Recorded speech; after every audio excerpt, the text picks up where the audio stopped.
Sussex batsmen struggle after Warwickshire make 440. Warwickshire's impressive season continued at the Central County Ground, with Ian Bell reaching the end of day 1 on 108 not out.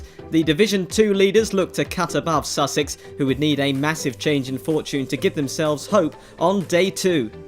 The frustration continued to build for Sussex as Bell and Trott put on a record third wicket stand for the Bears, with Trott bringing up his 100 in the process. The record-breaking partnership came to an end as Bell attempted to sweep a Briggs delivery and found himself falling foul of an LBW call, the wicket securing Sussex their first bowling point. Trott had soldiered on without Bell but saw his innings end when clipping a Visa delivery to Finch. He departed with 124, leaving Warwickshire 368 for 4.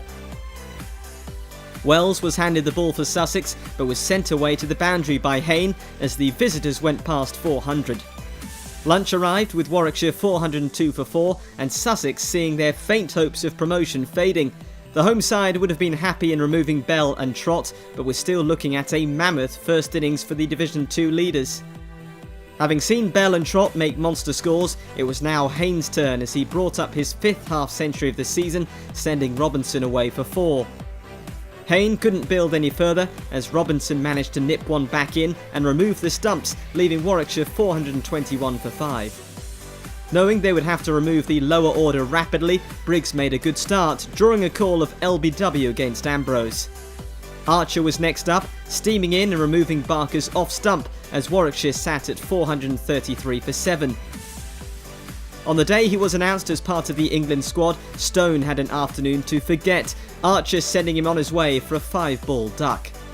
Patel joined right in the middle, but the latter was only able to get to 10 runs before falling victim to another Archer ripper. The afternoon burst from Sussex, leaving the visitors 440 for 9. The Warwickshire tail was well and truly dismantled as Archer claimed his 4th wicket, trapping side-bottom LBW and ending the Bears' innings at 440. The Sussex reply wasn't off to the best of starts as opener Salt departed for a duck, trapped LBW by Barker.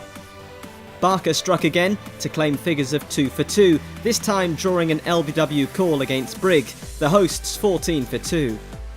Having toiled with the ball, Sussex weren't looking much better with the bat as Finch departed for a duck, Barker claiming his 3rd wicket of the innings. Tea arrived at Hove with Sussex rocked at 52 for 3 following Barker's spell, leaving him with figures of 3 for 19. The demoralised hosts had no answer for the Division 2 leaders and were staring down the barrel of a 3rd straight defeat. Wells and Burgess decided to attack in the final session of the day, finding the boundary on multiple occasions.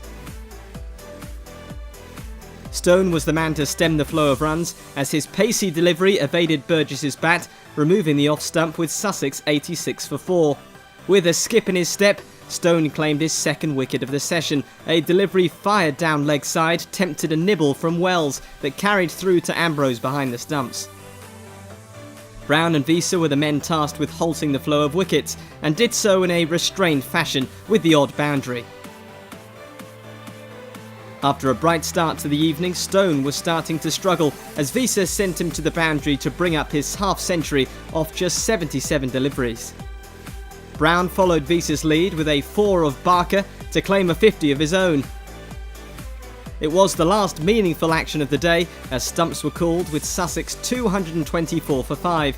It had been smooth sailing for the Division 2 leaders, but Brown and Visa had offered them a late headache heading into day 3.